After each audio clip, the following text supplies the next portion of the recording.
मंगल में मंगल करन दीन बंध गुरु संत। मंगल में मंगल करन दीन बंध गुरु संत। जन्म मरण दुख दमन हित बारंबार नमंत। बड़े भाग्य से मिल गया सतगुरु का सत्संग। कबहुक जीवन सिंधु में उठते नए तरंग। पूजनीय संत समाज, धर्मानुरागी बंधुओं, ममतामयी देवियों, प्यारे बच्चों, अभी हम बहुत ही सुंदर सरल पूजनीय संत श्री राम साहेब जी के विचार श्रवण कर रहे थे। सद्गुरु कबीर का थोड़ा सा कुछ संदेश आप सबके बीच में है। वे कहते हैं, कहाँ कबीर ये कल है खोटी, जो रहा करवा सुनी करे टोटी। बस इसी पर विचार करेंगे। सद्गुरु कबीर के विचार सूत्र हैं। जैसे तमाम ग्रंथ सूत्र रूप में लिखे गए और उसको कोई विद्वान लोग समझते हैं, सब लोग नहीं समझ पाते हैं। सद्गुरु कबीर के सूत्र सरल हैं, सरल आदमी भी समझ सकते हैं, लेकिन कुछ बातें उनकी गूढ़ हैं, उनको ज्ञानी जन विवेकी लोग समझ पाते हैं, जो साधना करने वाले हैं। कोई वैसे विद्वान भी नहीं समझ पाते हैं, क्योंकि विद्वता के बल पर सद्गुरु कबीर की बातें नहीं समझी जा सकती। साधना के बल पर और गुरुमुख वाणी पढ़ करके जाना जाता है। विवेकी संत उन्हें जानते हैं, पहचानते हैं। सद्गुरु कहते हैं, जो राह करवा सुन करे टोटी, कहें कबीर ये कल है खोटी। कल कहते हैं कल्पना को, कल कहते हैं गंदी आदत को, कल कहते हैं गंदी सोच को, खराब सोच को, जिससे दुख बढ़ जाए, चिंता बढ़ जाए, जिससे अपने को बंधन और बंध जाए, हम समाज के लिए अच्छा न साबित हो, ऐसी सोच, ऐसी आदत, ऐसे कर्म, ये कल है, खोटी है, खराब है। और जो रहेगा भीतर वही तो बाहर आएगा। अपने मन इंद्रियों से जो भीतर होगा वही तो प्रकट होगा। जैसे टोटीदार बर्तन, केतली, केतली तो टोटीदार होती है, चाय की केतली। जो केतली में है उसमें चाय है तो चाय निकलेगी, दूध है तो दूध निकलेगा, और तेल भर दो तो तेल निकलेगा, पानी भरो तो पानी निकलेगा। जो रहेगा वही तो निकलेगा। इसी तरह जो आपके भीतर है, आपके मन में, हृदय में जो सोच है, जो विचार है, जो कल्पना है, जो स्मरण है, जो ख्यालात है, जो तरीके हैं, आपने उसको बना लिया, वही तो अपने मन इंद्रियों से प्रयोग करेंगे, वही तो मुख से बोलेंगे, वही तो कर्मों से करेंगे, अपने हाथ पैर से। इसीलिए अपनी सोच को ठीक करना चाहिए। सुमत रहे परिवार में ता घर स्वर्ग समान, संत सेव गुरु भक्ति करो ले वै मोक्ष महान। तो सद्गुरु कबीर क्या कहना चाहते हैं कि अपनी सोच को अच्छी बनाओ। जब हमारे पास सद्बुद्धि होगी, बुद्धि का प्रयोग करेंगे, उसमें सद्बुद्धि का प्रयोग करेंगे, तभी तो अच्छी सोच बनेगी। क्यों भाई? यही तभी तो ना। जब दुर्बुद्धि होगी तो सोच कहाँ से बाहर से आएगी? सोचने का तरीका ही जब गड़बड़ झाला होगा तो अलग से कहाँ? क्योंकि जैसी वाकी बुद्धि है तैसी काहे बनाए, लेन दोष नवा को दीजिए, लेन कहाँ को जाए। जैसी जिसकी बुद्धि है वैसे तो सोचेंगे लोग। कहीं मोलही बुद्धि तो मिलती नहीं किराए पर, खरीद लाओ भाई। एक आदमी जा रहा था कहीं तो सुना था कि स्वर्ग लोग जाते हैं, चलो मैं भी चलता हूँ, अपनी कुछ शिकायत करूँगा कि यहाँ संसार में बड़ी तकलीफ है। तो चल पड़ा। रास्ते में थक करके एक वृक्ष के नीचे आराम के ध्येय से रुक गया। जैसे रुका तो सोचने लगा भूख लगी है, गर्मी बहुत लगती है, स्नान भी नहीं किए हैं। स्नान करने के लिए कोई सरोवर होता तो स्नान कर लेते तो शरीर हल्का हो जाता। ऐसा सोचा था कि एक तालाब वहीं दिखाई दिया, सरोवर यहाँ पर है ना, झील, तो पानी बढ़िया निर्मल भरा हुआ था। गया नहा लिया, नहा के स्नान करके आया, वृक्ष के नीचे खड़ा हुआ तो सोचता है अब इसी समय भोजन मिल जाता तो क्या बढ़िया होता।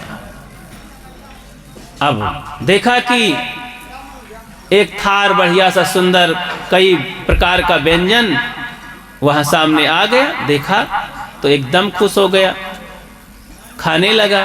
खा करके खूब पेट भर गया तो कहता है अगर यहाँ पर पलंग होती, बढ़िया से आराम कर लेते तो आगे बढ़ते स्वर्ग की यात्रा में तो बड़ा अच्छा होता। ऐसा सोचा था कि वहाँ पर पलंग एक दिखाई पड़ी। कहाँ खड़ा था? कल्प वृक्ष के नीचे खड़ा था। जैसी कल्पना करता वैसा हो जाता। तो कहानी है, ऐसा कहीं कल्पना का वृक्ष होता नहीं है। लेकिन बातों को समझाने के लिए सदैव ध्यान रखा करो।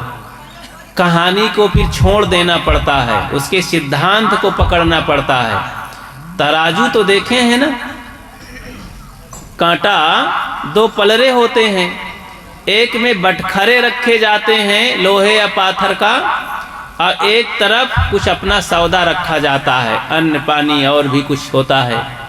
तो जब कांटा उठाते हैं तराजू और फिर कहते हैं हाँ माल सही है, तो माल खाते हैं जो कुछ अन्न पानी चना मटर गेहूं चीनी गुड़ तौलते हैं तो उसको लेते हैं, बटखरा छोड़ देते हैं।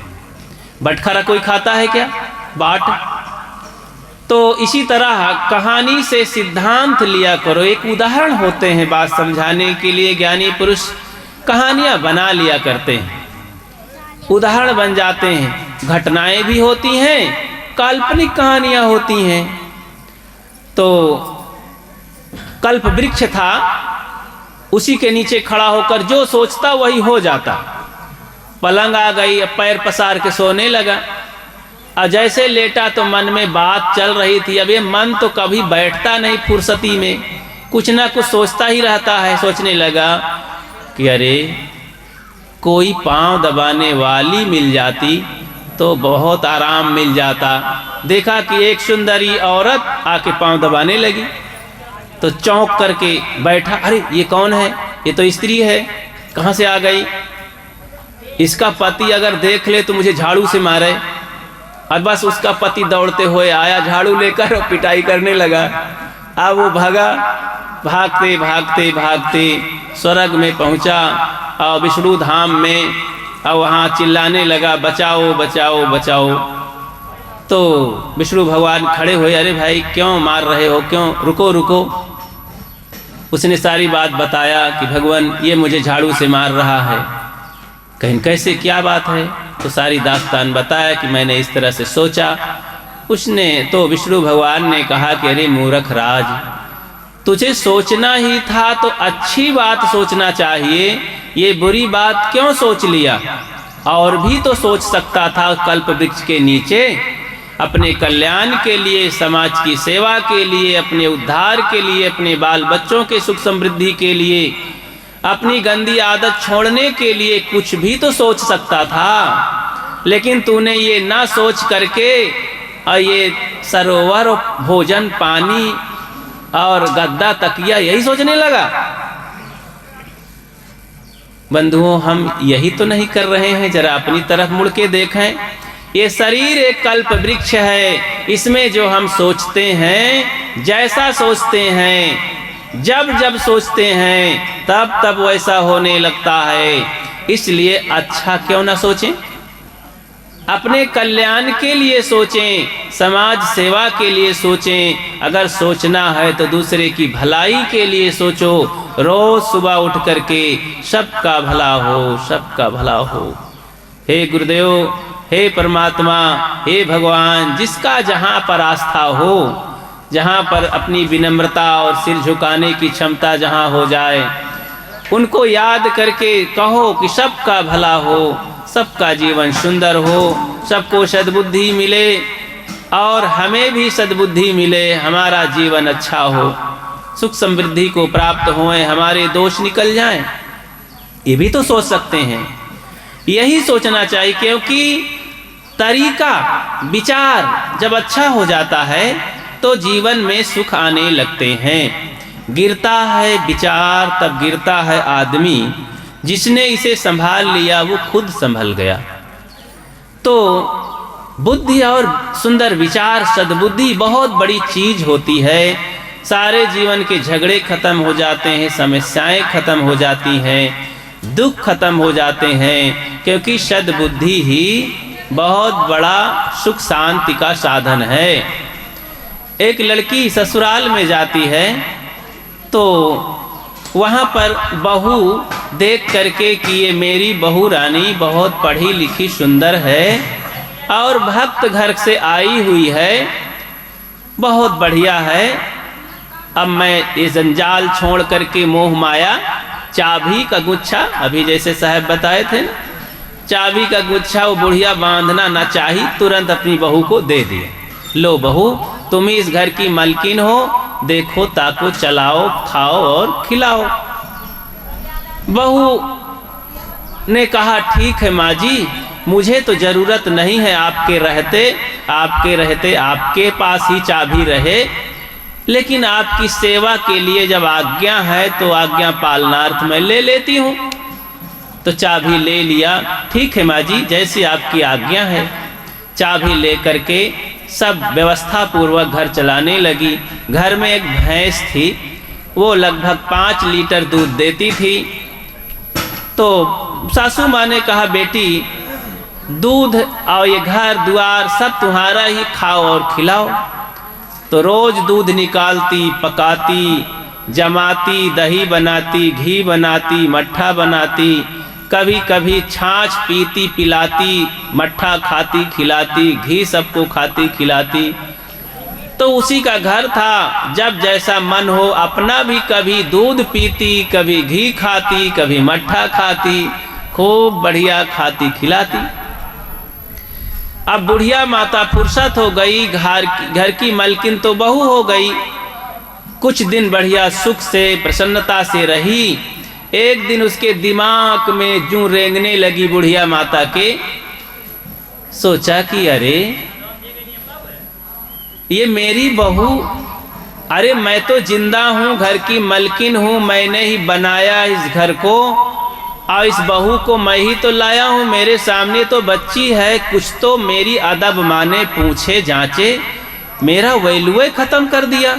कुछ नहीं पूछती है, जो मन होता है खाती है खिलाती है। अरे भाई, तेली के तेल है तो पहाड़ नहीं पोतता है। वो बहुत घर में है तो संयम से खाए, एक चीज खाया करे, चाहे घी खाए, चाहे दूध खाए, चाहे मट्ठा खाए, सब खाती रहती है। तो ये अहंकार बुढ़िया माता को आया। तो जाकर के कहा शाम को, कहें देखो बेटी, सब कुछ हमने आपको सौंप दिया है, तो इसका मतलब ये नहीं है कि संयम तोड़ दो, बांध तुम बिखेर दो, घर को बेच दो, कोई एक चीज खाया करो संयम से। बहू रानी ने कहा ठीक है माता जी, आपकी जैसी आज्ञा। देखो बहू ने वहां कोई समस्या नहीं जाहिर किया, चुपचाप सुन लिया, क्योंकि जहाँ पर बुद्धि है, सद्बुद्धि है, वहाँ कोई समस्या नहीं होती है। वो भक्त घर की लड़की थी, गुरुजनों से बोध ज्ञान पाई थी, वो घबराई नहीं। अगर वो घबराहट वाली बहू होती तो डंडा उठाती, बुढ़िया के पीठ में जमाती, क्योंकि 6 महीना से मालिक बन ही चुकी थी, गद्दी पर बैठ गई थी, सत्ता पर थी। और सत्ता पर कोई बैठ जाता है तो आजकल दादागिरी करने लगते हैं लोग। सत्ता का अपना अलग डंडा होता है, घुमाते रहते हैं लोग। तो घरों में होता है, तो बहू मालकिन बन ही गई थी, लेकिन वो बड़ी विनम्र थी, अपनी वास्तविकता में थी। उसने कहा, माता जी मैं एक ही चीज खाऊंगी, आप क्यों घबराती हैं? बिल्कुल। सुबह होती है, दूध निकालती है और दूध पकाती है और सोचती है क्या भोजन वोजन बनाना, लाओ दूध पी लेते हैं। एक ही चीज के लिए तो माता जी ने कहा है, दूध पका करके वो पी जाती है। अब जब दूध पी लिया, इसी तरह 1 दिन 2 दिन किया, तो बुढ़िया ने देखा, सासू माँ ने, तब कहती है तो बड़ा गजब हुआ, मूलो नास्ति कुतो शाखा। जब मूल ही नष्ट हो गया, दूध ही खत्म हो गया, तो न मट्ठा मिलेगा, न घी मिलेगा, न दही छाछ, कुछ नहीं। ये तो बहू रानी, अच्छा ये तो बड़ा गड़बड़ हुआ, मुझसे ही तो गलती हुई, मैंने ही तो कहा था एक चीज खाया करो। तो फिर 2-4 दिन के बाद जब घबराहट हुई सासू माँ को, 4-6 औरतें इकट्ठा हुई, कहीं देखो मेरी हिम्मत तो नहीं है बहू के सामने कुछ कहने की, क्योंकि वो बहू बहुत अच्छी है, लेकिन इतना सा गड़बड़ी कर दिया था तो मेरे मन में आया तो मैं कह दिया। जाओ बहनों, मेरी बहू से कहो मेरी बहू बहुत अच्छी है, गांव में ऐसा सबको बहू मिले। तो पड़ोस की कुछ बहनों ने जाकर के कहा कि बहू रानी, बहन तुम्हारी सासू माँ दुखी हैं, तुमको एक चीज़ खाने के लिए कहा तो ये गलती अपनी महसूस कर रही हैं कि मैंने गलत कह दिया। आप सब कुछ खाया करो, जो मन हो सो खाया करो, तुम्हारा ही तो है। तो बहू ने फिर जाकर अपने सासू माँ का चरण स्पर्श किया, कहा कि माँ जी जैसी आपकी आज्ञा है मैं फिर वैसे ही करूँगी। तो फिर से सब कुछ पहले की तरह करने लगी।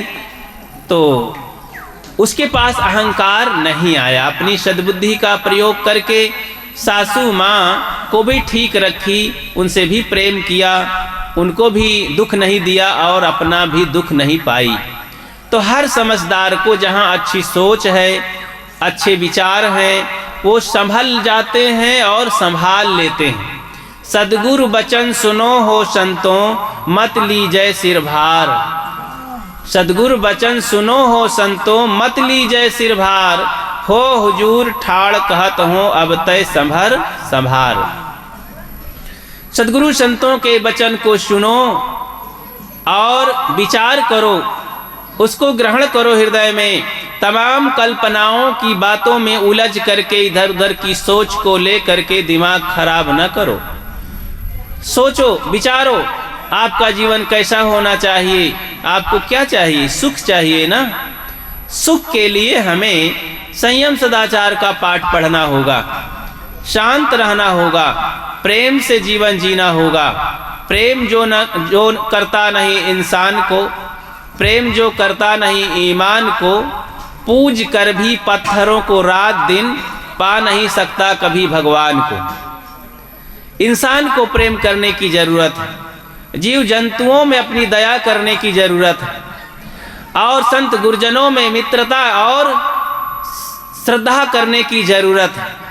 बंधुओं, अपने हृदय को पवित्र रखने के लिए हमें 4 भावनाएं करना चाहिए। धनियों को देख करके प्रसन्न हो जाओ, तो इससे आपके भीतर की एक गंदगी समाप्त हो जाएगी। कौन? द्वेष की गंदगी। आप धनियों को देख करके, अच्छे लोगों को देख करके, सुखियों को देख करके आपके मन में ईर्ष्या होती है कि अरे ये तो मुझसे बड़ा सुखी हो गया, पड़ोस में कहीं सुखी हो गया, कोई नौकरी पा गया, कोई खेत लिखा लिया, किसी का घर बन गया, किसी की बढ़िया सुंदर सुंदर लोग हैं, स्वस्थ लोग हैं, अच्छे लोग हैं। आप देख करके द्वेष करते हैं, कि ये तो कैसे सुखी हो गया। कहावत है कि आदमी दूसरे के सुखों को देख करके दुखी रहते हैं, दूसरे के दुख से दुखी नहीं है, दूसरे के सुख से दुखी रहते हैं लोग कि ये सुखी कैसे हो गए। यही तो सबसे बड़ी गंदगी है मन की। इस गंदगी को दूर करने के लिए जो सुखी लोग हैं उनको देख करके प्रसन्न हो जाओ कि हे गुरुदेव बहुत बढ़िया है, ये बेचारे तो सुखी हैं हमारे पड़ोसी, कोई बात नहीं, गुरुदेव की दया से कभी मेहनत से हमारा भी प्रारब्ध चमकेगा, कर्म अच्छे होंगे तो हम भी सुखी हो जाएंगे। अभी जरूरत पड़ी तो पड़ोसी से सहयोग ले लेंगे क्योंकि सुखी हैं हमारे पड़ोसी। तो ये संदेशा जब पहुंचेगा तो पड़ोसी भी आपसे मित्रता करेगा, आपके प्रति सद्भाव करेगा। तो सुखियों को देख करके आप द्वेष दूर कर दीजिए और प्रसन्न हो जाइए। संतों को देख करके उनमें बुराई न खोजिए बल्कि उनसे मित्रता कर लीजिए। आप उनकी मित्रता कर लेंगे संत गुरुजनों के पास जा करके तो उनका ज्ञान आपके भीतर जा करके आपको इंसान बना देगा, शैतानियत से बचा लेगा। उनकी मित्रता आपके अंदर जो संतों को देख करके छिद्राणवेशी भाव है, द्वेष भाव खोजते हैं, बुराई खोजते हैं उनमें, हाँ वो महात्मा तो हैं पर इस तरह से हैं, ऐसा उनमें ये कमी है, उनकी ये आदत खराब है, ऐसा सोच सोच के आप संतों से द्वेष करते हैं, दूर रहते हैं और अपने अंदर ये कमी बुराई खोजने की आदत बना रखे हैं। तो ये आदत समाप्त हो जाएगी। इसलिए संतों में श्रद्धा रख करके आप उनसे मित्रता करिए। तीसरी बात है, तीसरी बात है दीनहीन लाचारों को देख करके आपको क्या करना पड़ेगा। जो दीनहीन है, मनुष्यों से नीचे, मनुष्यों में, फिर पशु पक्षियों में, कीड़े मकोड़ों में जो बहुत दुख पा रहे हैं, दीनहीन लाचार हैं, उनको देख करके आप करुणा करिए, दया करिए। तो इससे आपके अंदर एक बहुत बड़ी गंदगी है, वो है घृणा की गंदगी। आप ऐसे लोगों को देखकर, ऐसे जीवों को देखकर घृणा करते हैं कि अरे बहुत गंदे लोग हैं, भागो भागो।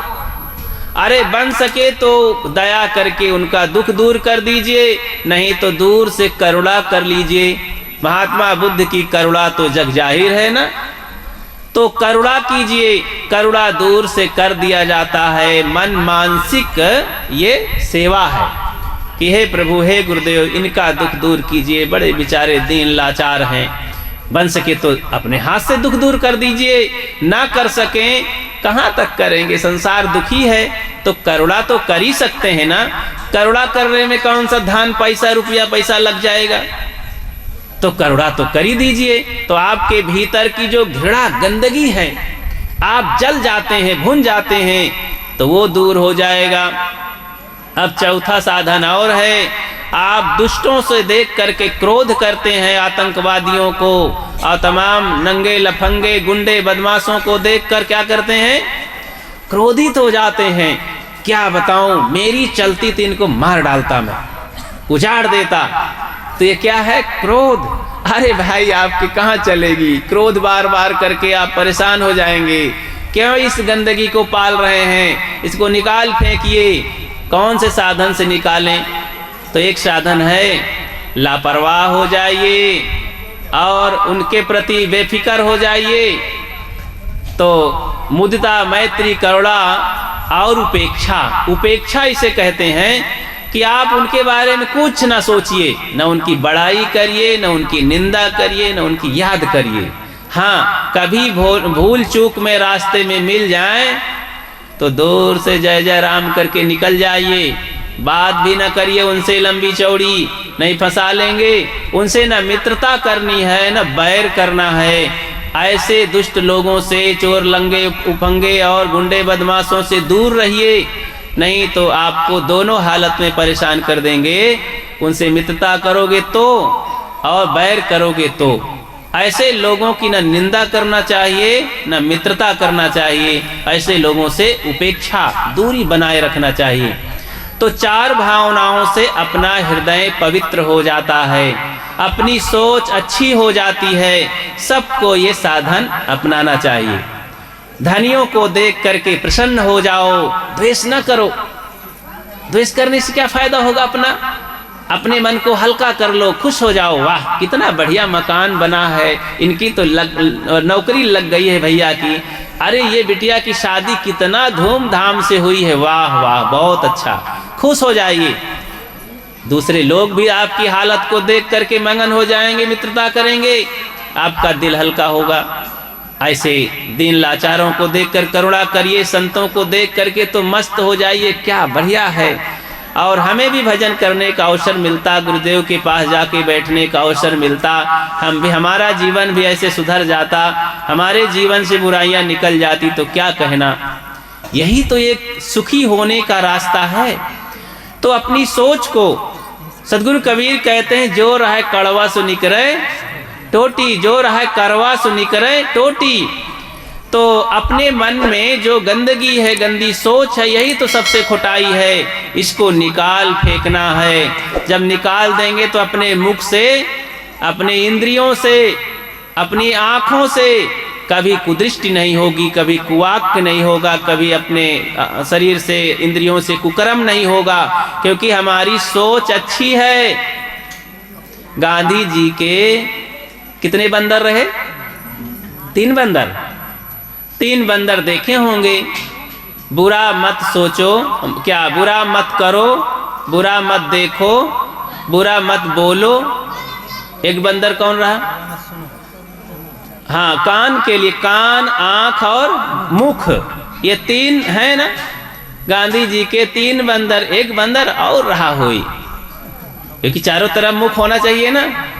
एक तो नहीं दिखता है, वो है बुरा मत सोचो। वो शायद रहा होगा तो सिर में अंगुली रखे रहा होगा, एक तो आंख में, एक तो कान में और एक तो मुख में लगाए हुए 3 बंदर, एक तो गायब रहा। उसको जोड़ लीजिए।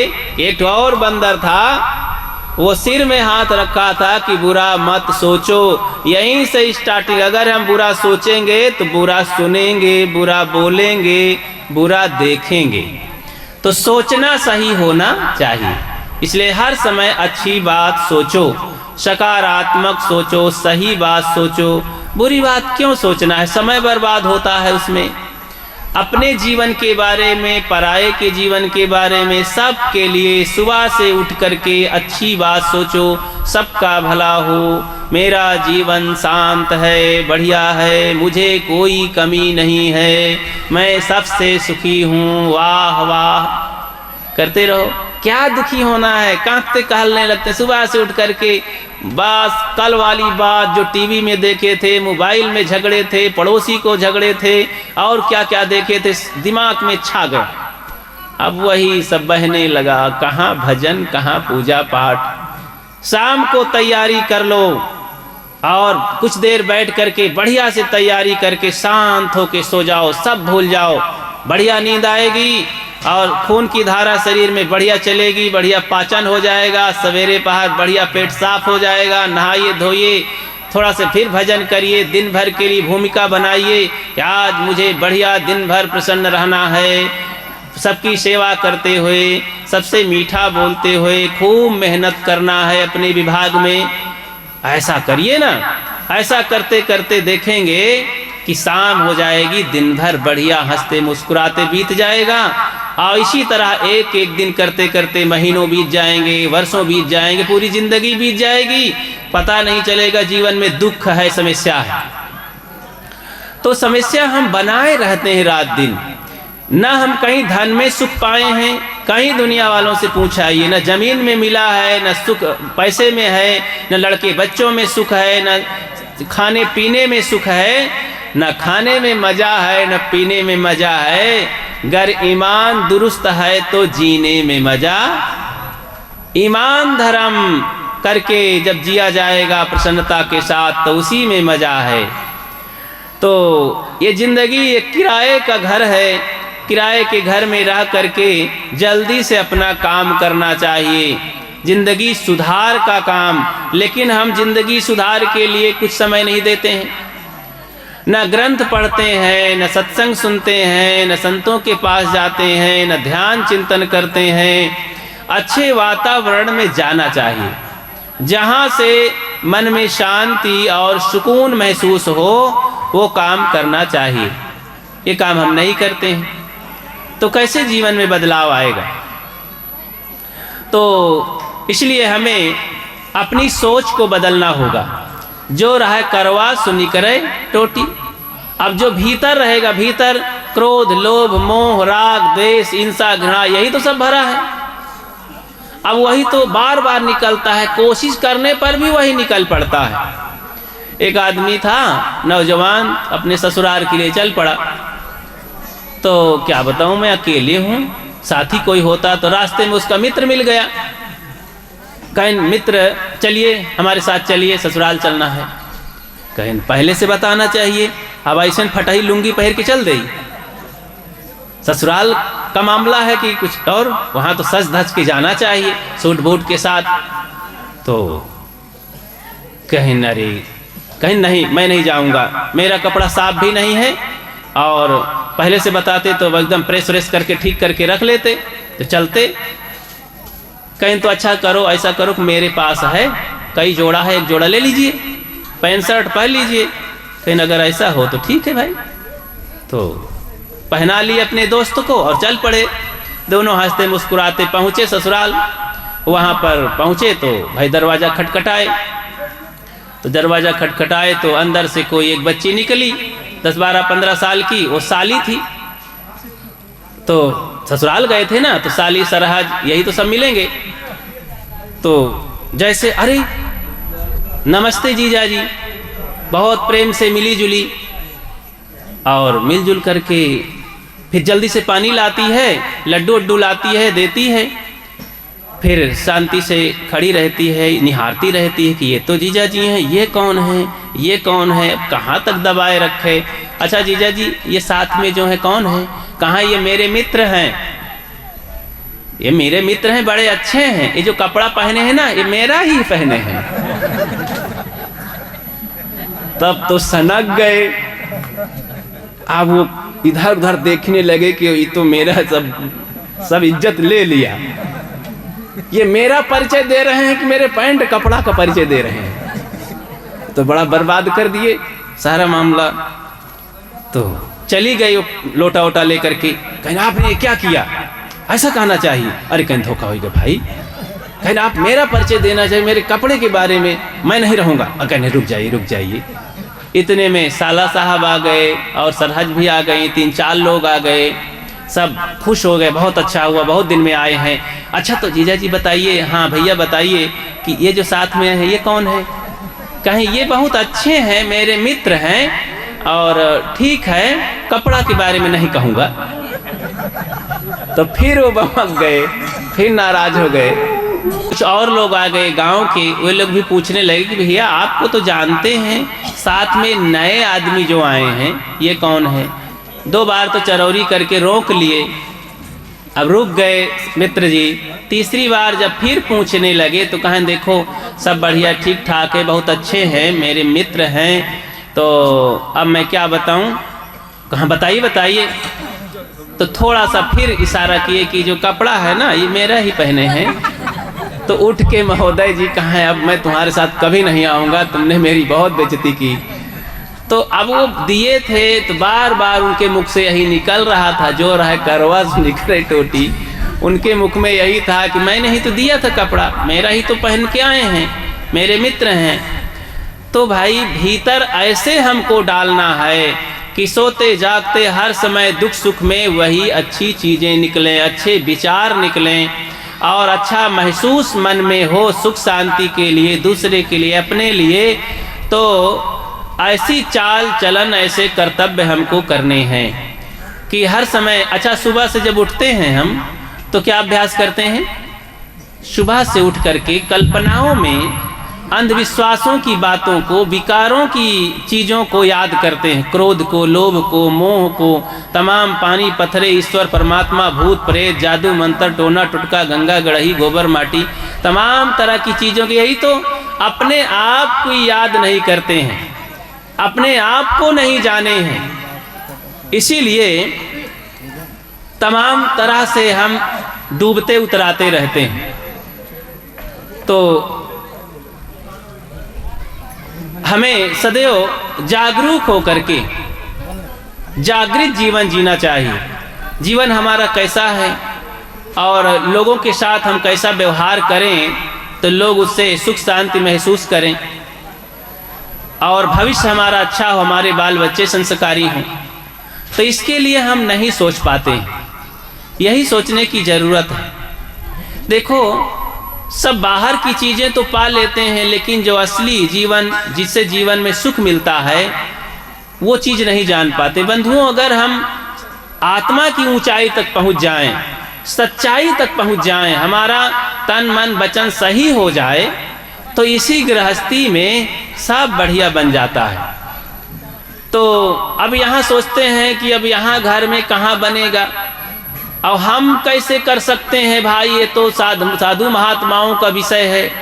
अब हम घर गृहस्थी वाले हैं, कहाँ इस चीज़ को कर सकते हैं, हमारे पास साधन है। ऐसा सोचो, सदगुरु कबीर के पास क्या साधन था, तथागत बुद्ध के पास तो साधन था।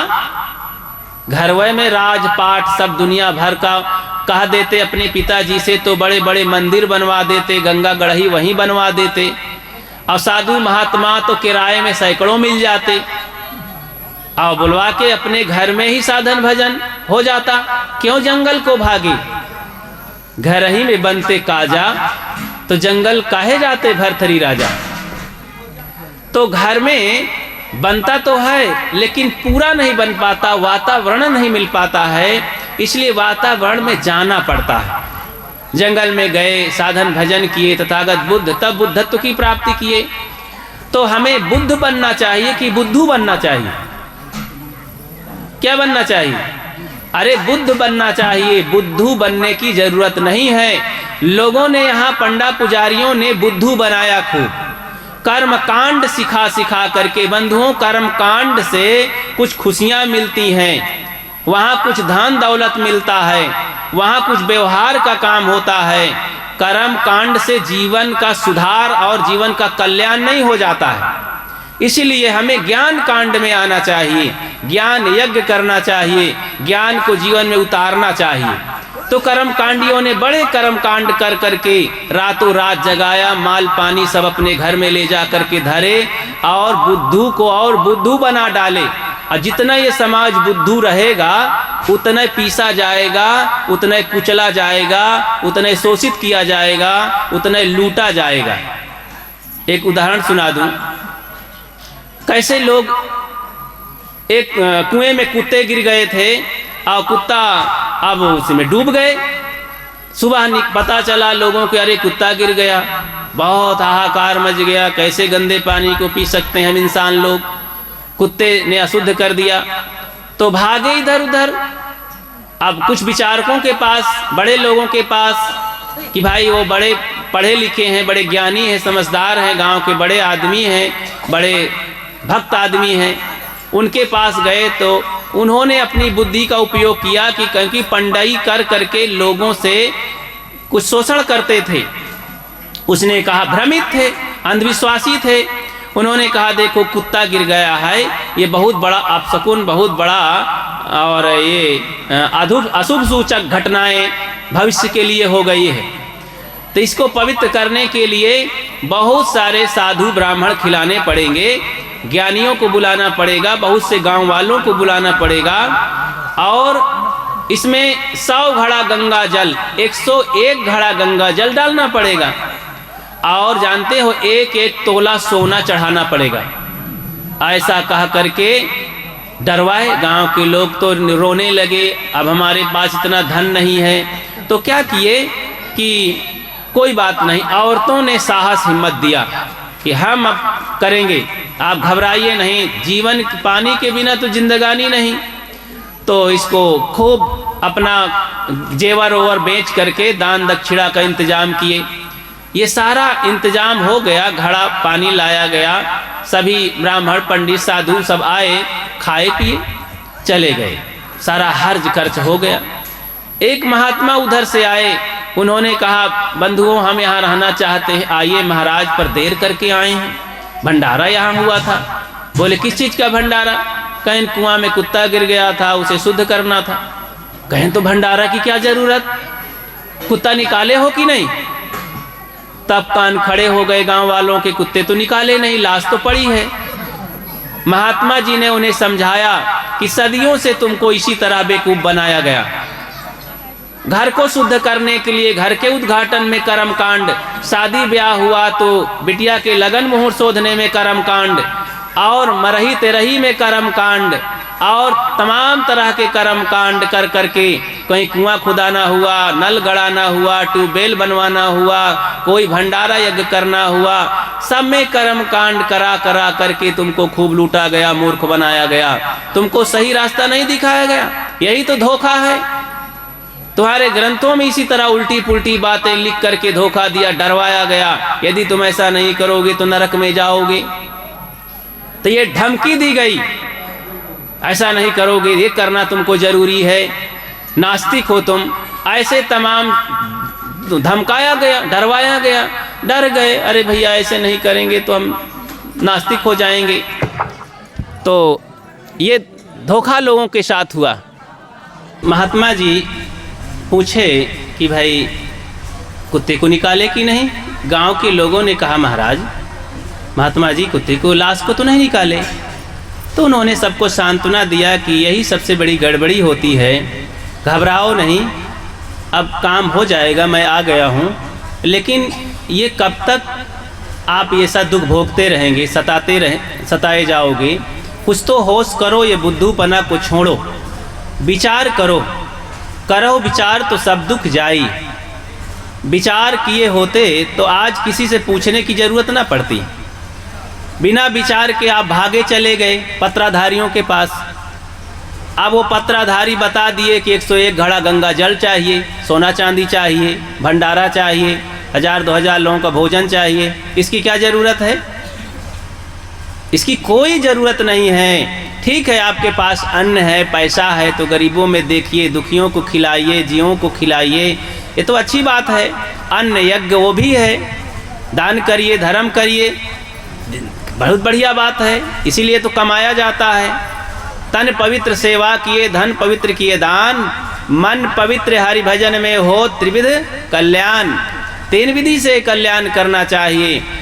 शरीर से सेवा करो, और धन से दान करो, और मन से भजन करो। तो वहाँ पर महात्मा जी ने समझाया कि देखिए बंधुओं, आप सब लोग सदियों से ऐसे दबाए गए, कुचले गए, मूर्ख बनाए गए, तमाम तरह के भूत प्रेत के जाल में फंसाए गए, भगवान ईश्वर परमात्मा के जाल में फंसाए गए, यज्ञ हवन कथा कीर्तन के नाम से फंसाए गए। आपको इतना उलझाया गया, इतना फंसाया गया कि आज आप किसी भी भांति से उससे निकलना नहीं चाहते हैं। आपके दिमाग को इतना हैक कर लिया गया, इतना दिमाग को खींच लिया गया कि आप सोच ही नहीं सकते हैं। आप डर जाते हैं, किसी रीति रिवाज को सोचते नहीं, चाहे जैसा सड़ियल रीति रिवाज हो, उसे हटने की आपकी हिम्मत नहीं पड़ती है, क्योंकि आपके पास इतना डर है, भय है पुरातन से कि ऐसा करेंगे तो भगवान रुष्ट ना हो जाए। भगवान रुष्ट हो चाहे ना हो, पर आपकी आत्मा इतना रुष्ट हो जाए कि आपको रुलाती रहेगी।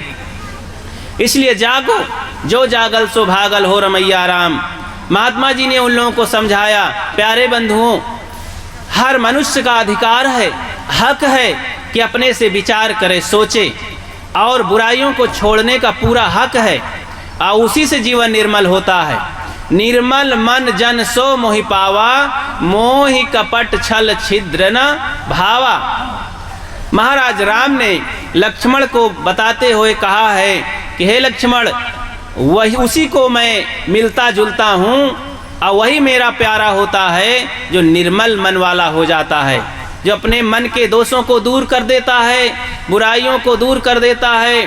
सदगुरु कबीर यही कहते हैं, कबीर मन निर्मल भया जैसे गंगा नीर, पीछे पीछे हर फिरे कहें कबीर कबीर। तो मन की निर्मलता पर ही सभी ज्ञानी पुरुष जोर देते हैं। तो हम क्यों ना अपने मन को निर्मल करें, घर बैठे क्यों इधर उधर भाग रहे हैं। महात्मा जी ने खूब सबको समझाया, गांव के सभी लोग एकत्रित हो गए। महात्मा की जय जयकार करने लगे। महात्मा जी ने कहा, भाई मेरी जय जयकार मत करो, बस आप लोग सुखी हो जाओ, मैं अपने आप प्रसन्न हूँ, मुझे बहुत सुख शांति मिलती है आपके खुशियों को देख करके, आपके समृद्धि को देख करके, आपके सुख को देख करके। यही तो संतत्व है, संत सबकी समृद्धि को देख करके खुश हो जाते हैं। सद्गुरु कबीर यही तो कहते हैं, मैं रो यह जगत को, मोको रोए न कोई, जो मोहि जाने ताहि मैं जानो, लोक वेद का कहा न मानो। सद्गुरु कहते हैं कि मैं उसी को अपना प्यारा मित्र मानता हूँ जो मेरी बातों को मान करके अपने ज्ञान विचार से चलता है, सुख शांति से रहता है, और जो इस पचड़े से निकल आता है, गंदगी से दूर होता है, वही तो है। महात्मा जी ने समझाया गांववासियों को। गांववासी लोग सब चकित रह गए कि हम लोगों को बहुत ठग लिया गया दिन दहाड़े। दिन दहाड़े दिन में ही डकैती हो गई। ध्यान दीजिए, ये साउंड है। तो लोगों ने हाथ जोड़ा, महात्मन अब क्या करें हम। उन्होंने समझाया, घबराने की जरूरत नहीं है, बस कुछ मिनट और रुकिए, मैं बताता हूँ, इसका उपाय बहुत सरल है। उन्होंने कहा, देखो मेरे साथ 2-4 लोग आ जाइए, अभी पहले ये कुआं साफ करते हैं, फिर और बातें बताते हैं। कुआं में महात्मा जी उतर जाते हैं, अपने कपड़े उतार करके, स्वयं जवान थे इसलिए उतर गए, बूढ़े होते तो न जाते।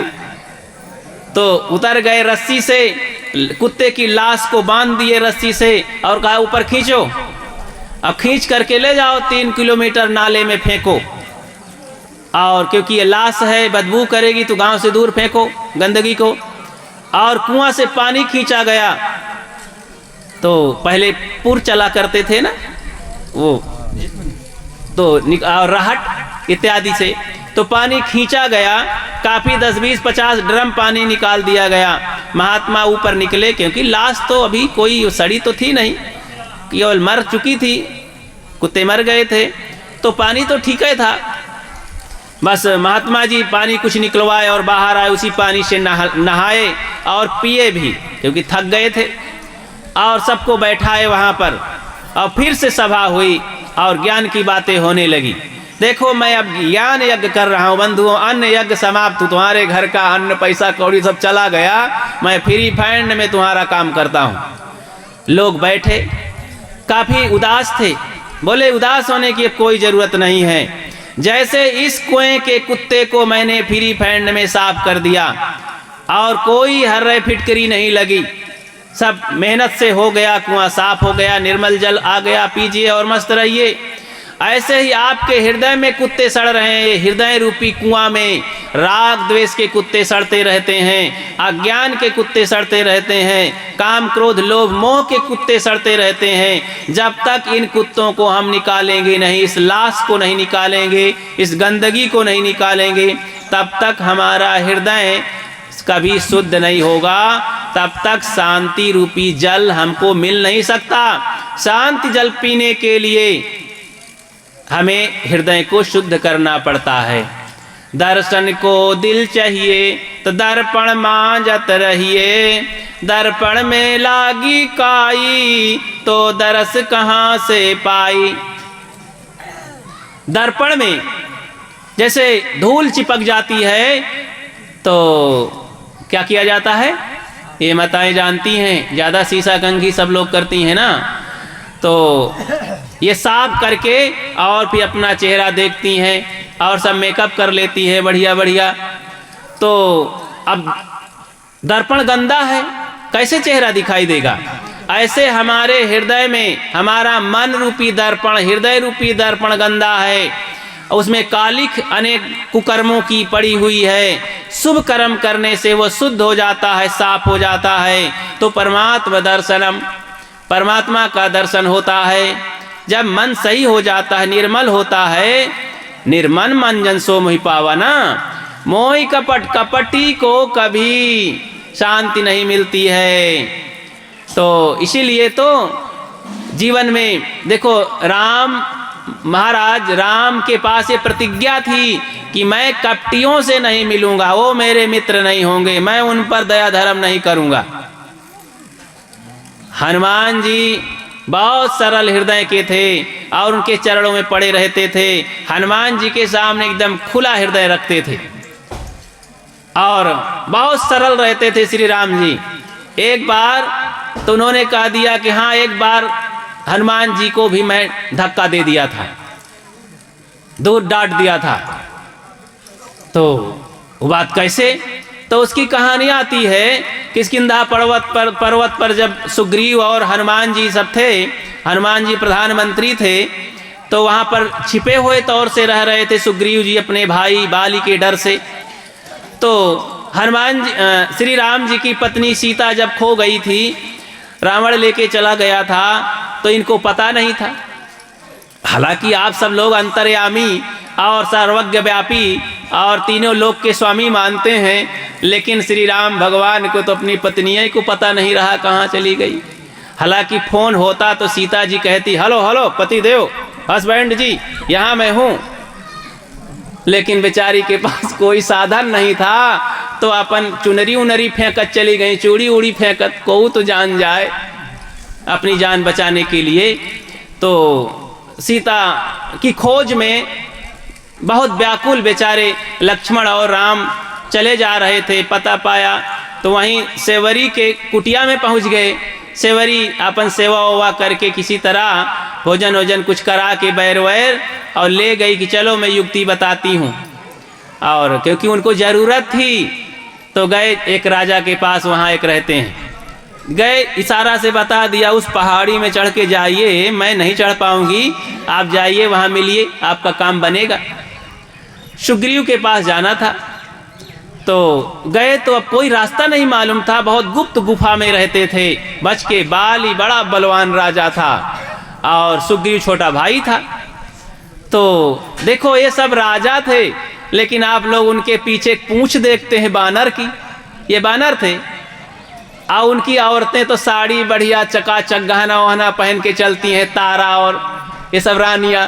तो बंदरिया होना चाहिए ये, और रानी के साथ शादी होती क्या बंदरों की? ये सब ऐसा खूब कल्पना करके गड़बड़ घोटाला किया गया शास्त्रों में। अरे भाई, इन लोगों की बहुत बड़ी पकड़ थी, पूंछ थी, मतलब पूछे जाते थे, माने जाते थे, बहुत सम्मानित आदमी थे। तो हनुमान जी को जैसे रामा दल में बहुत बड़ी पूंछ थी, बिना हनुमान के कोई चू नहीं कर सकता था। हनुमान जी ना होते तो राम की विजय उजय ना हो पाती। हनुमान जी बहुत बहादुर आदमी थे। तो इस तरह वहाँ पर फिर जब जाते हैं तो बाली देखता है कि अरे दो कहाँ से आ गए, हमको घेर लेंगे, ये बाली की करामात सियासत होगी, वही हमको मारने के लिए भेजा होगा, ये धनवा बाण लिए घूम रहे हैं, सीआईडी है लगता है। तो हनुमान जी को कहे कि जाओ पता लगाओ, अगर हमारे आदमी हो कोई तो उनको बड़े भेद वो करके, मतलब गुप्त मीठी बातों से अपना बना लेना। अगर बाली के आदमी हो तो भेद डाल करके या साम दाम किसी प्रकार से इनको ऐसा समाप्त करके आना, बचने न पावे। तो हनुमान जी छद्म वेश बना के आए थे। तो आए तो बड़ी बातचीत हुई। अब भाई पता जानने के लिए पूरा उनका डाटा पूछना पड़ा, आप कहाँ से आए हैं, क्या नाम है, किनके पुत्र हैं, किस लिए घूम रहे हैं। बड़ा 4 पीढ़ी पूछ डाइन, घंटा भर लगा, बहुत बात किए। राम तो बेचारे पसीना आ गया उनको कि इतना जबरदस्त आदमी देखने के लिए, जंगलवासी और इतना वेदज्ञ आदमी, शास्त्रज्ञ आदमी, तो व्याकरणाचार्य है, इतना शुद्ध बोलता है संस्कृत में, ये क्या है। हनुमान जी तिलक उलक लगाए, दाढ़ी वाढ़ी पाक पाक बुढ़ा का वेश बनाए रहे, कोई विद्वान ज्ञानी का। तो बड़ी बातचीत हुई। अब हनुमान जी भी सोचते हैं कि हैं तो वही, पूरे जानकारी के अनुसार ये तो असली राम हैं, लेकिन मैं एकाएक अगर इनके चरणों में गिर जाऊं, कहीं गड़बड़ झाला हो जाए तो धोखा हो जाए तो ठीक नहीं है। तो कहीं येहू कहूँ भेष बनाए हों, छद्म वेश, तो गड़बड़ हो जाए। तो यही दुविधा में रहें। सोचते सोचते दोनों उधर वो लक्ष्मण से कहते हैं, भैया लक्ष्मण, ये तो हमारे, ये लगता हनुमान तो हैं और हनुमान मेरे भक्त हैं, इनकी बातों से पता चलता है कि ये हनुमान जी हैं। और हनुमान जी सोचते हैं कि इनकी बातों से पता चलता है कि यही असली राम है। इतना शुद्ध साफ और दूसरा नहीं बोल सकता है, राम जी सोचते हैं। लक्ष्मण कहते हैं भैया ये लगता है जंगल में कोई वैसा है, धोखा न खाना, सावधान रहना, क्योंकि वो बड़े चंचल प्रकृति के थे, क्रोधी थे लक्ष्मण, वो हरदम तैनात रहते थे। तो कहे नहीं नहीं अभी कुछ ना बोलो, मुझे गंभीरता से काम लेना है। तो फिर से उठे, पास में दोनों आते हैं हनुमान जी और श्री राम जी। तो अब एकाएक सहा नहीं गया, हनुमान जी उनके चरणों में गिर पड़े, यही सोच करके कि असली राम है।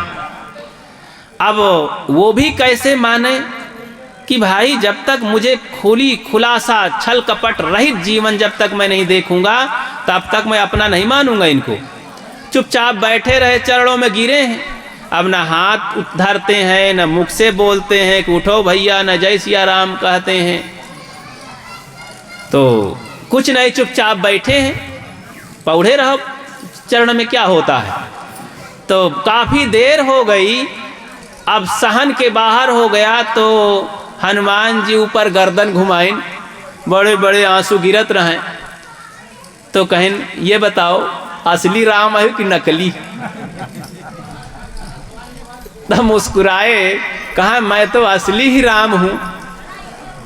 अब मैं कैसे कहूं कि मैं नकली राम हूं, वही हूं दशरथ का पुत्र राम। तो कहें फिर आप तो इतना अव्यवहारिक आदमी, अरे इनमें से जितने बैठे हैं किसी से भी नमस्ते करो, पैर छुओ तो बेचारे हृदय से लगा लेंगे, प्रेम से बोलेंगे, कुछ स्वागत पूछेंगे, अभिवादन करेंगे। अब आप भगवान हो करके एक जुबान मुझ पर दया नहीं करते हैं, कुछ तो कहो मुख से। आप कैसे ऐसे हो सकते हैं राम हो करके। तो आप लगता है नहीं श्री राम नहीं है। तो मुस्कुराए, कहें भाई मैंने एक प्रतिज्ञा करके दुनिया में रहता हूँ। कहीं कौन? निर्मल मन जन सो मोहि पावा। जो निर्मल मन का होगा, जिसमें छल कपट नहीं रहता, वही मुझको प्राप्त करता है और मैं उसको प्राप्त करता हूँ। कहें तो मुझ में अभी कपट बाकी है कि अरे जैसे ख्याल करें तो हनुमान जी अपन बनावटी दाढ़ी वाढ़ी नोच के फेंक दें। अब असली वेश में आ गए, तब हनुमान श्री राम जी मुस्कुराने, कहें हाँ अब बात ठीक है। अब उनको सीने से लगा लिए और बहुत आशीर्वाद दिए, भेंटे। हनुमान जी रोते रोते बहुत आनंद को प्राप्त हुए। बोलिए सद्गुरु देव की जय। तो इस तरह से दोनों में मिलन होता है। तो देखो हनुमान जी को धक्का कैसे मिला, जब वो छद्म वेश बनाए थे, जब अपने असली भक्ति के चेहरे में आए, भक्ति भावना में आए, तो श्री राम के हो गए। तो जीवन में श्री राम भी एक बार धक्का दिए से छली को, छल किए थे ना, मतलब भेष बदले थे। तो जो लोग अपने मन में छद्म वेश बनाए रहते हैं, गुरुजनों के सामने भी, अपनी आत्मा के सामने भी सोचते हैं भैरव भगवान है, यह सही है वो सही है, ऐसा दुविधा में दोनों गए माया मिली ना। तो दुविधा में नहीं रहना चाहिए, हमें एक में रहना चाहिए। गुरुजनों के पास बोध प्राप्त करके आत्म ज्ञान प्राप्त करना चाहिए, नहीं भटकाव बंद नहीं होगा। आत्म ज्ञान बिना नर भटके, कोई मथुरा कोई काशी, पानी में मीन प्यासी। तो पानी में मीन प्यासी रहे, अरे पानी में मीन मछली प्यासी नहीं रहती, हम लोग प्यासे रहते हैं।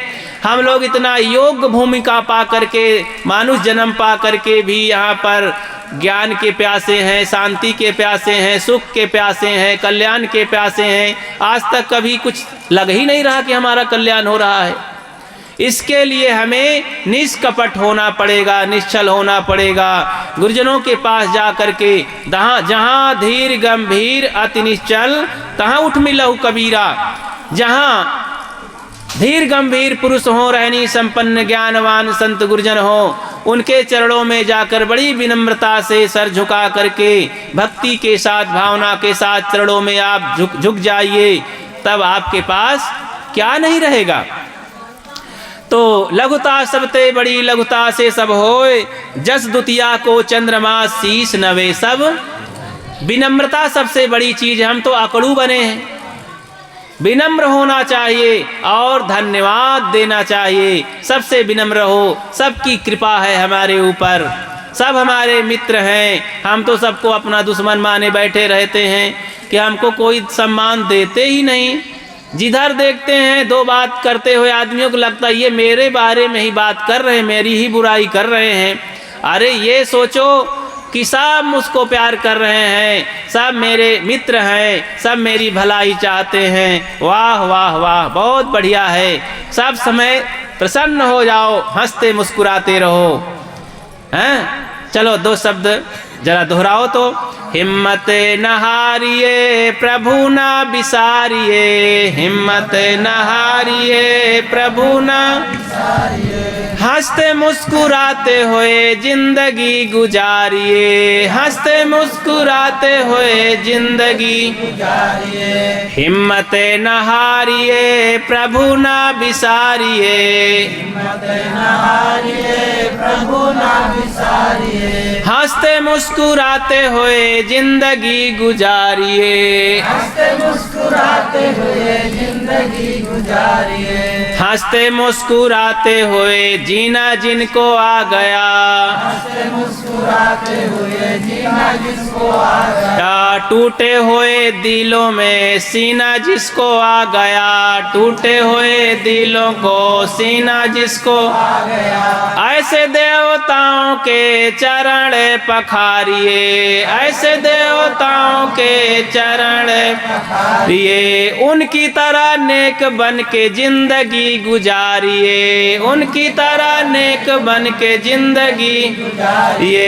हिम्मत न हारिए प्रभु न बिसारिए, हिम्मत न हारिए प्रभु न बिसारिए, हंसते मुस्कुराते हुए जिंदगी गुजारिए, हंसते मुस्कुराइए जिंदगी गुजारिए। काम ऐसा कीजिए कि जिससे हो सबका भला, काम ऐसा कीजिए कि जिससे हो सबका भला, बातें ऐसी बोलिए कि जिसमें हो अमृत भरा, बातें ऐसी बोलिए जिसमें हो अमृत भरा, मीठी बोली बोल सबको प्रेम से पुकारिए, मीठी बोली बोल सबको प्रेम से पुकारिए, कड़वे बोल बोल के न जिंदगी गुजारिए, कड़वे बोल बोल के न जिंदगी गुजारिए, हंसते मुस्कुराते हुए जिंदगी गुजारिए, हंसते मुस्कुराते हुए जिंदगी गुजारिए।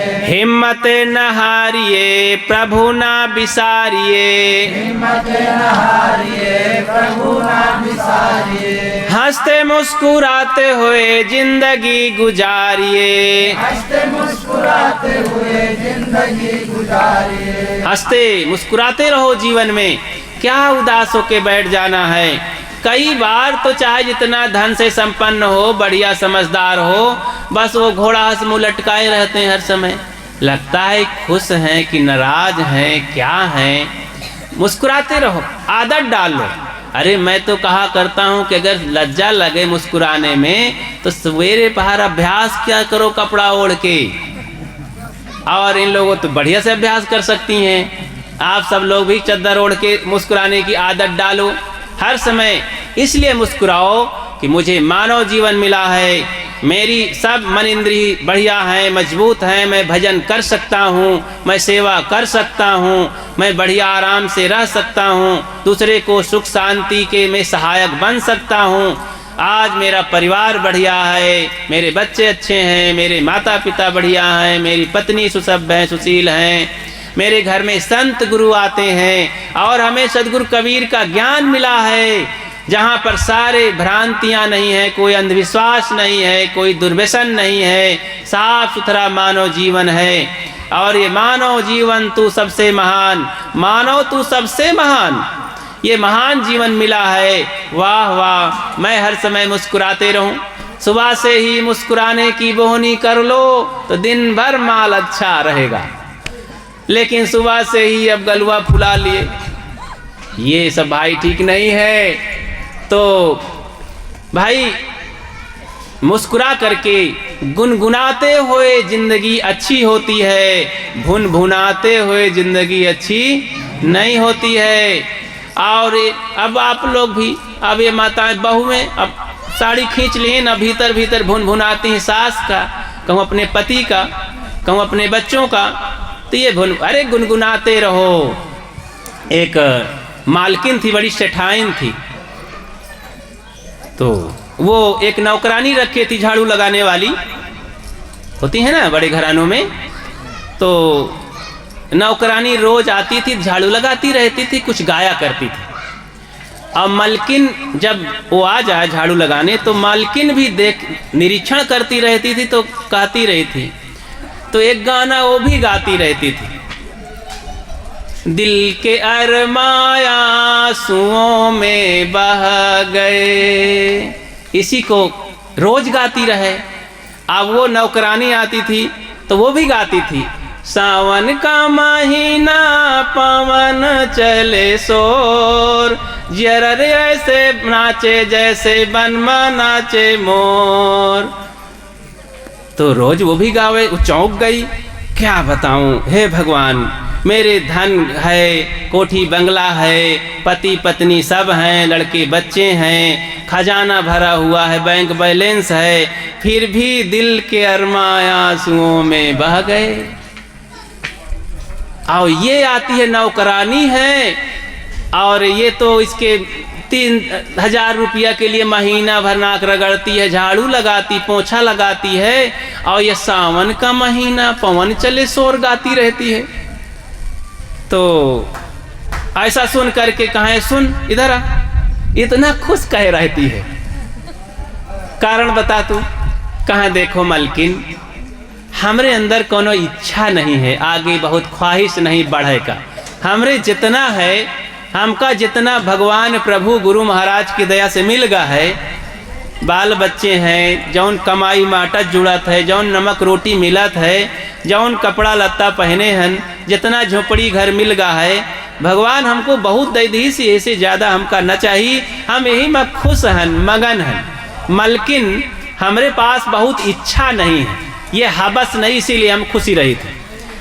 तब मलकिन को समझ में आया कि ये धन दौलत सुख नहीं देता है, अच्छी सोच सुख देती है, इसीलिए तो ये हर समय मोर नाचत रहा था इसके दिमाग में, और हमारे दिमाग में केवल अरमा बह गए आंसुओं की ओर से, आंसू बन बन के भीतर से निकलत है, हाय ये नहीं हुआ, हाय मैं ये नहीं हुआ, हाय ये नहीं हुआ।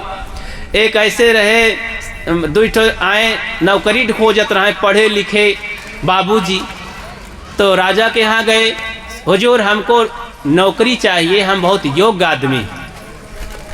कहें तो हाँ, जगहें तो खाली हैं, लेकिन मैं परीक्षा लेता हूँ, सभा में इंटरव्यू लेता हूँ, तब जाकर नौकरी देता हूँ। मेरे घर में महल में मंत्री पद खाली हैं, एक मंत्री पद खाली है।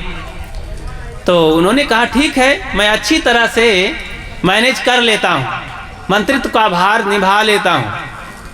तो कहा ठीक है, तो परीक्षा होनी चाहिए। बहुत से लोग, अब इंटरव्यू में सभा लगी, सबके सामने होना है, तो जैसे बैठे ऐसे लोग बैठे थे, तो राजा ने कहा कि अच्छा बताओ, विद्यार्थी जो आए थे वहाँ पर नौकरी के लिए पात्र, तो उन्होंने उनसे पूछा राजा ने कि बताओ मेरे हाथ की हथेली में बाल क्यों नहीं है, अब आप लोग बताओ क्यों नहीं है। तो वो पढ़ा लिखा था और बहुत मननशील था, दिमागदार था। कहीं राजन आपके हथेली में बाल नहीं है क्योंकि आप बहुत दानी हैं, ये सोने के सिक्के दे दे सब बाल झड़ गए, सफा चट घिस गए, तो आपके हाथ दान देते देते बाल झड़ गए हथेली के। तो राजा सोचिन कि अब अगर नहीं कही थी तो कंजूस घोषित हो जाब, अब दानी हम फिरिन में सोना बांट रहे हैं, घिस गए हैं। तो बहुत खुश हुआ, कहीं अच्छा बात तो जम गई, अब कैसे इसको दोहराऊं। कहीं अच्छा ये बताओ तुम्हारे भी तो हाथ में बाल नहीं हैं। हथेली में ये कैसे? कहें सरकार आप इनमें साफ बात है कि आप दान देते हैं और मैं दान लेता हूं, तुम्हारे देते देते झड़ गए हथेली के बाल, मेरा लेते लेते झड़ गए हथेली के बाल। तो राजा और मगध है तो बड़ा चालाक आदमी है, सब बिना हवा में बात है, लेकिन बात फिट होती चली जा रही है। कहीं अच्छा ये बताओ महाशय कि हमारे और तुम्हारे तो लेने देने से झड़ गए, इनके सबके हथुआ में तो हाथ बाल नहीं है। कहाँ है सरकार? और सबके हाथ मलते मलते झड़ गए, हाय हमको नहीं मिला, हाय हमको नहीं मिला। कहाँ इसीलिए इनके बाल झड़ गए। तो राजा बहुत खुश हुआ, कहें हाँ आप मंत्री लायक हैं। अच्छा तो बताओ ये सरासर बात झूठ है ना? बाल तो होते नहीं है तो झड़ी का, लेकिन बात बनाना था, ये बुद्धि और दिमाग का कमाल है। इसी तरह कुछ चीजें ऐसी होती हैं दुनिया में, केवल बातों का पकवान होता है, होता होता कुछ नहीं है। बाहर हम भटकते रहते हैं, बताओ कहीं मड़ी होती है क्या? सरफ के अंदर मड़ी होती है जो जगमगाती रहती है कहीं? और हंस वह छीर छीर दूध कहाँ पावत है कि नीरा दूध पियत है, पानी छोड़ देते? अरे वो तो सरोवर में रहता है। ऐसा हाथी के गजमुक्ता, ऐसी कुछ चीजें हैं। कवि जगत पारस पत्थरी अगर होती हो तो दुनिया में सोना की कौन कमी रहे? पारस पत्थर को सोना में, लोहा में छुआ देने से सोना हो जाता है। ये कवि जगत में ग्रंथों में चलता है। तो ये बातें केवल बातों का पकवान है, ये समझाने के लिए तरीके हैं, इनको भूल जाना चाहिए। और शब्द नहीं मिलते हैं तो ये आत्मा को ही भगवान कहना पड़ता है, ईश्वर कह दिया जाता है, सच्चिदानंद कह दिया जाता है। भगवान और कहीं नहीं पाओगे, भगवान भीतर यही आत्मा है, यही आत्मा ईश्वर परमात्मा देवी देवता खुदा गाड सब है। इसके बाहर खोजोगे तो भटक जाओगे, भटकने के अलावा कोई नहीं जगह है। इसलिए भीतर आओ, बाहर मत खोजो, केंद्र में होता है। आप सब परिधि में घूम रहे हैं, परिधि कहते हैं किनारे को, केंद्र में आत्मा बैठा हुआ है। इसीलिए इसके पास चलो, और चलने की जरूरत नहीं पड़ती है। ये तो बस बैठा रहे, चला पुन जाता। तो बैठे से ही पथ कटे, चला चली नहीं पार। कबीर उल्टा ज्ञान का कैसे करूं विचार, बैठे से ही पथ कटे, चला चली नहीं। नाव में आप बैठ जाइए, जहाज में बैठ जाइए, आंख मूंद के अपनी सीट में बैठे रहिए, और हजारों किलोमीटर की यात्रा हो जाएगी कुछ मिनट में। आप वहां दौड़ लगाते हैं क्या? अब नाव में बैठ जाएं शायद तो दौड़ लगाने के लिए कोशिश मत करिएगा, नहीं नाव पलट जाएगी। ऐसे ही आप यहाँ शरीर मानव तन मिला है, मानव तन में आप सद्गुणों की यात्रा करिए, सद्गुण सदाचार के साथ आप जीवन जिए, आंख मूंद कर भजन करिए। कहीं भाग दौड़ करने की जरूरत नहीं है। कर्म करने के लिए चलना पड़ता है और आराम करने के लिए रुकना पड़ता है। अपने को पाने के लिए रुकना पड़ता है, दुनिया को पाने के लिए दौड़ लगानी पड़ती है। आप अपने को पाइए, ध्यान करिए, भजन करिए, भीतर प्रवेश करिए और गुनगाइए। तो इस तरह से हम सदगुरु कबीर की बातों को याद करें। उनके अनेक मंत्र हैं, तो उसमें से मैं कह रहा था कि अपनी सोच को अच्छा बनाएं। जो भीतर रहेगा वही बाहर से हम कर्म करेंगे। तो बाहर भीतर हमारा एक होना चाहिए। बाहर व्यवहार अच्छा करें, भीतर भी अच्छा हो जाएगा। और बाहर व्यवहार गड़बड़ करेंगे तो भीतर भी दुख विपत्ति और घुटन महसूस होगी। इसलिए हम भीतर शांति से सोचें, विचारें और सद्गुणों के साथ जिएं, शांति के साथ जिएं। अपनी बात को यहीं विराम देता हूँ। आप सबको बहुत बहुत धन्यवाद। इस पवित्र पावन धरती पर आश्रम में आकर के, और यहाँ पूज्य प्यारे साहब की धरती है, उन्होंने ही शुरुआत किया था ना यहाँ। तो देखो वो तो चले गए, आज संसार में नहीं है, लेकिन उनके कुछ जीवन के कुछ उपदेश छूट गए हैं, उनके कुछ किए हुए ये साधन भजन त्याग तपस्थली में शेष रह गए हैं, पद चिन्ह जिसे कहते हैं, उनके पद चिन्हों पर चल करके हम भी वैसा कुछ सुकून महसूस कर सकते हैं। तो आज इस कार्यक्रम में आप सब लोग आए, बहुत बहुत धन्यवाद। संतों की ज्ञान की बातें सुने। मुझे विश्वास है कि आप सब लोग इन बातों को अपने जीवन में हृदयांगम करके शांति का जीवन जीने का प्रयास करेंगे। बोलिए सद्गुरु देव की जय। शेष